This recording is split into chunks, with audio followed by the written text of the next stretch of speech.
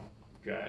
I don't care if you're the closest guy to God, like Pope. You cut Pope's arm in half, I guarantee you ain't going to grow another arm. Let's count back here. So we do First know neck in spinal bone. cord some limitation. Tiny little one here. So now Second let's talk a neck little bit bone. about C3, if the spinal cord is not cut in C4, half. C5, With some of the and limitations C6. we know, how Okay. is a spinal So the cord problem recovered starts for everybody? between C5 and We do know C6. this. When the So that's bone one shifted, level. There's many it pushed levels down to we the talk spinal cord. It's almost like somebody sits on my neck. Surgical levels are And different. if they do that, what's going to surgical happen? level goes Well, I from may not get enough C1, blood to the C3, brain. I mean, I may get enough C4, C5, oxygen to the C6, brain. C7. So if you do that, if to you've got the some very guy next one big, actually belongs to 300 the pounds chest sitting part on of my the back, what's going to backbone, happen? which got a different Well, name. I'm not going to get So oxygen. the neck I'm part of not the going to get backbone is called nutrients. I'm cervical gonna pass spine. out. The chest And part of that's the how backbone spinal is called cord thoracic If you spine can put or the T pressure spine. under the So this is the spinal very cord, next and T there's bone, so no, we call it T1. oxygen, It nutrients gets that confusing, the so spinal you cord can can just get. ignore that part. And In essence, consequence of you that, got the that rods spinal cord that can goes do its above job, and below which is the like injury delivering area. movement So the information injury from the area brain to again different is parts of the body. counted again. Receiving sensation First, information second, from different third, parts of the fourth, body to tell the fifth, brain and what's sixth. going on. That's where And the that's injury why level people have happens. weakness and Okay. numbness. So it's But the moved up minute that the right pressure down is smack taken in out the of the middle spinal where cord, the then the surgery was done. recovery clock Okay. starts. All right. So Meaning again, the day the after front the looks like surgery that. is put back The in, side looks put your like bones that. back in Okay. and stabilizes it. And So again, the spinal cord when can we be look free, at this, and you got all the bone taken out from the backside. see so the spinal cord being the pinched, spinal cord has being room to bruised, go. Then the recovery paleness that clock starts from here went up all the way At first, it goes pretty slow. to about right here, and there's still some Day one, tension over maybe here. 5 nerves working out. But Which the is why fact they is that release the inside the spinal backbone cord, from if we here take a all the microscope, way up look there. inside it. Okay. All right, by now that we've billions seen and billions most of nerves everything inside. here, let's talk a And little those bit billions and about. billions tiny nerves actually connects up with the billions and billions of nerves inside the brain. Dr. Lynn, please forgive me. Mr. Adams, I think it's time for your weight shift. Oh, thanks. I know I was doing some logistics and my timer's not on, but it's time for your weight shift. Do you have a timer that the nurses are giving you? I just count in my head. Okay, We do it top and bottom of the hour. okay. It's 9:36. I was looking. I was. Yeah, that's, I'm like, I know when he came in. Yeah, he said, sometimes when we get talking, then we can forget.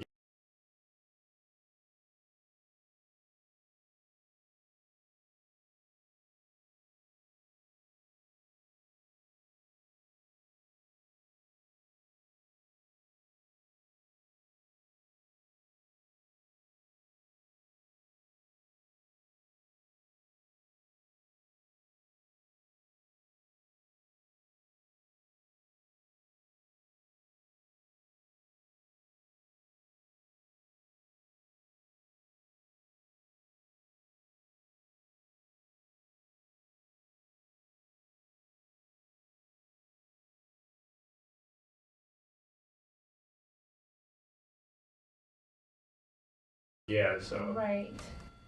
You know, time it as soon as we get going. Hold on.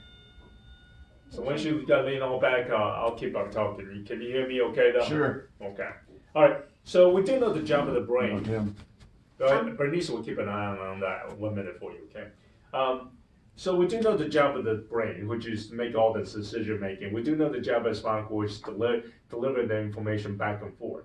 We do know that when the spinal cord is being pushed down, then it doesn't get deliver that information. We just talked about how what the surgery is necessary to give the spinal cord a chance to come back, because then that's when the pressure is off, the oxygen and nutrients go back in. All right, so far so good. So with that being said, the day the surgery is done, then the recovery clock starts. First day may be 5 nerves breaking out. Next day may be 20, next day may be 7, next day may be 12. But the fact is that 20 nerves out of a gazillion billion, you can't really tell that much difference. And that's how people usually are when they recover.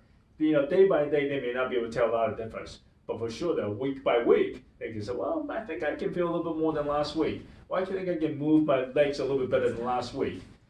Come on back up. Come on, the minute's on. Yeah, it's time to come back up, Mr. Adams. Thank you so much. So from week to week, then people can tell a little bit more. As a matter of fact, when you got here, we were talking, and you were saying that, hey, you seem like you've gotten a little bit more in your legs since the accident, since the surgery. Okay. So, but for sure though, day by day, the spinal cord keeps on going. So much so, by the end of 3 months, most people recovering from this kind of injury would have seen about a third to about a half of their total recovery. Okay? Kind of complicated, I'll come back to this. By the end of 1 year, spinal cord recovery should have seen about 95% of whatever somebody's going to recover. Now, everybody recovers a little bit differently. But by the 1 year, 95% of whatever that person is going to recover would have been done and over with. Okay? Another 5% of recovery may happen the second year, but that 5% is really nothing compared to the 95% the first year. After 2 years, spinal cord has nothing to do with somebody getting better. So while we just talked about how long, well, that time is now days or weeks, but there's some limitation on that time. It's about a year, 95%, 2 years for the whole thing to wrap up. Okay? So how does this apply to you? Let's go over this a little bit. Remember I just said at the end of about 3 months, most people would have seen about a third to a half of about half of their total recovery. Okay? So this much we know, about a third of recovery by the end of 3 months. Okay? So the other things we know is that unfortunately you're not the first person that got injuries like this. You're not the first person that got knocked over. You're not the first person whose neck got broken. As a matter of fact, you've seen plenty of people on this floor, if not on the other floors, that have the same problem. Okay, so let's take 3 people with your type of injury 2 years ago. You said, why do we do that? Well, it's because 2 years takes about 2 years or so for the spinal cord to recover, to wrap up. So if we take these people from 2 years ago, they have your similar injury. Meaning the what? They had the similar knockdown, they had similar slip the bones, C5, C6, they had the same kind of spinal cord being pinched on, spinal cord not being cut, they had the same kind of surgery to put it back. Okay? You can imagine there's thousands of people that have spinal cord injury, so it wouldn't be that hard to find 3 people out of the crowd that had the same kind of injury 2 years ago. Okay? Meaning what? By now they would have completed their spinal cord recovery. And the reason we pick these 3 people out of the crowd is because they recover very differently. Even though they have the same kind of injury, they all recover very differently. And that's because why? Because we do know that people with your type of recovery, when the spinal cord is not cut in half, they can recover differently. Some people can recover a lot, like I said. Some people can recover very limited. Okay? So which also tells us the MRI scan that you got, well, it tells us where the injury was, where the spinal cord looks like, puffiness and all that stuff. It actually does not predict an outcome. MRI does not tell us who's going to recover better than other people. Okay? So this much you know. So now we got these 3 people. These 3 people recover differently, even though they got the same kind of injury. First guy, we call him unlucky Joe number 1. Unlucky Joe number 1, he had the same kind of injury that you had, same looking MRI, but he never recovered one single day. Half lucky Joe number 2, he had your same injury, same kind of MRI, but he recovered exactly 50% of everything he lost. Lucky Joe number 3, he recovered 100% by the end of 2 years. Okay? So this is what they look like 2 years into their recovery. Nothing, 50%, 100%. What would they have looked like 3 months into their recovery? Remember now, I said 3 months into their recovery, they should recover about a third of their total recovery. So if this is their total recovery, about a third of that would have happened at the end of 3 months after their recovery. 50%, a third of that would have been that. Nothing would have been that, right? So meaning that what? If you pull these 3 people out of the crowd and take a look at them 3 months into their recovery, this is what you would have seen. Nothing, a little bit, and a whole lot, right? So what's the lesson learned here? Number 1, if somebody has no recovery by the end of 3 months, no more new sensation, no more new movement, then that person, we don't have to wait for 2 years to tell that person, you're probably not going to get much better. Okay? We know you're not that guy because you already improved, right? So now, what happened to the other 2? How do we know who's going to be? If by the end of 3 months, somebody has a little bit of recovery, but not a whole lot, then that person, we're a little bit optimistic they may have a little bit more, but not 100% of recovery. If by the end of 3 months somebody has leaps and bounds of recovery, then we're much more optimistic than hopeful that person will have continued to have more, if not complete recovery. The other way to look at it is that since by the end of 3 months it's about a third of the recovery, which also means what? What you get by the end of 3 months, you can pretty much double more. Okay? So which means that what? If somebody by the end of 3 months, all they got is 1 more toe movement, all right? Maybe they'll get 2 more toe movements by the end of the whole thing, but not a lot. But if somebody by the end of 3 months, they have leaps and bounds, they can move their legs, they can move their thighs, they can move their knees, they can bend their elbow and wrist and all that, then that person will be a little bit more optimistic. They may have a lot more, if not full recovery. Okay. Now knowing that, a lot of people ask me, wow, what you're saying is that the more recovery I have at the end of 3 months, the more recovery I will have down the road, right? But that's what, in essence, what we're saying. Yeah. A lot of people ask me, well, if the first 3 months is so critical, what is it that we can do to maximize my chance of the whole thing if I can maximize what I get the first 3 months? Should I be doing something different? Should I be taking, supplements? B12, folate, ginkgo biloba, John's wort, or whatever I can get a hold of. Because if there's a supplements I need to be taking, I'll be taking it. Okay? So we actually done a lot of research about this. Not only have we done on supplements, we've done on medications, pills, IVs, drugs, steroids, growth hormones. We've done it on everything.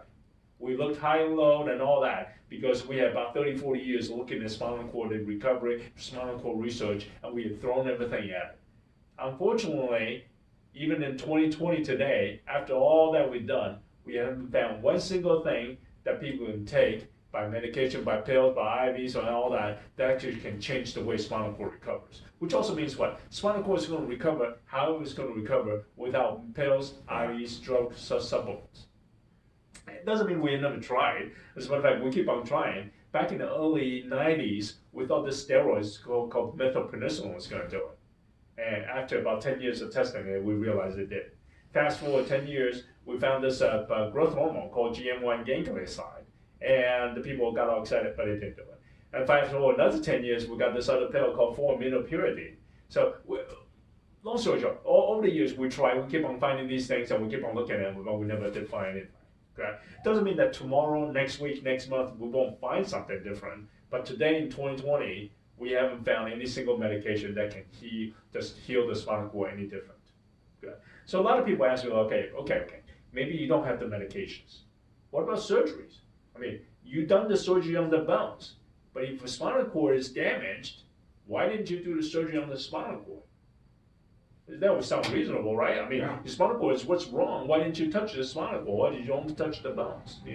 Well, that's because inside the spinal cord are billions tiny little wires that you can only see under the microscope called nerves. The surgeons in today don't have enough medical technology trying to go in there, operate on the spinal cord to rehook each one of those nerves. It's almost like somebody had a stroke of the brain.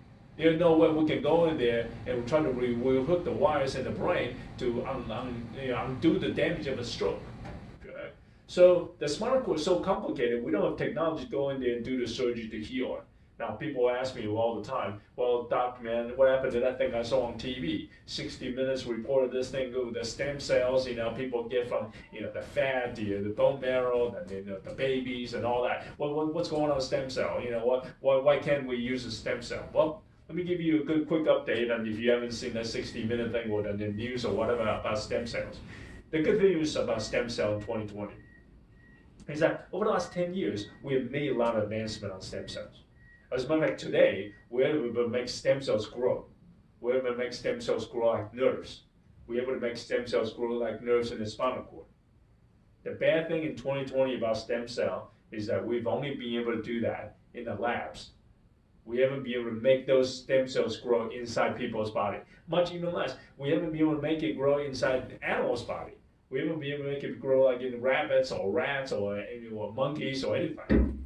So most people think we're close. Most scientists think we're close. We just got to find that last little thing to help us get into people's body. Okay? So who the heck knows? Maybe next month, next year, there's somebody will announce something.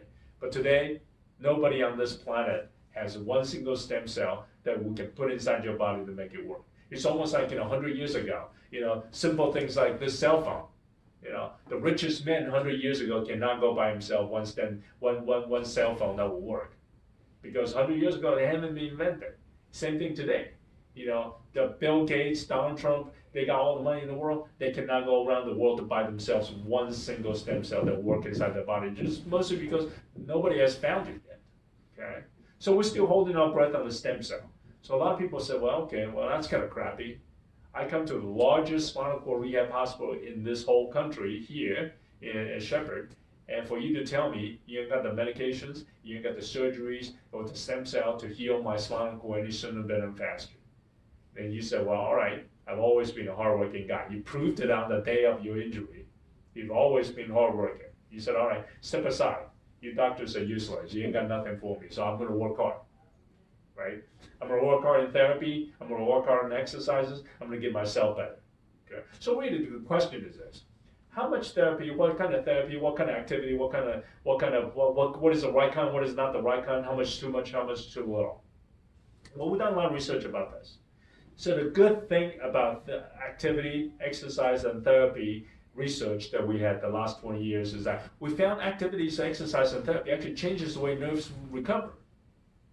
As a matter of fact, nerves can recover very differently with exercise and therapy. But the bad thing about those research is that we found that only happens with the nerves in the brain, but not the nerves in the spinal cord. I said, well, Doc, that doesn't make no sense. You just told me, you just showed me the picture and you showed me the MRI that the nerves in the spinal cord connects up with the nerves in the brain.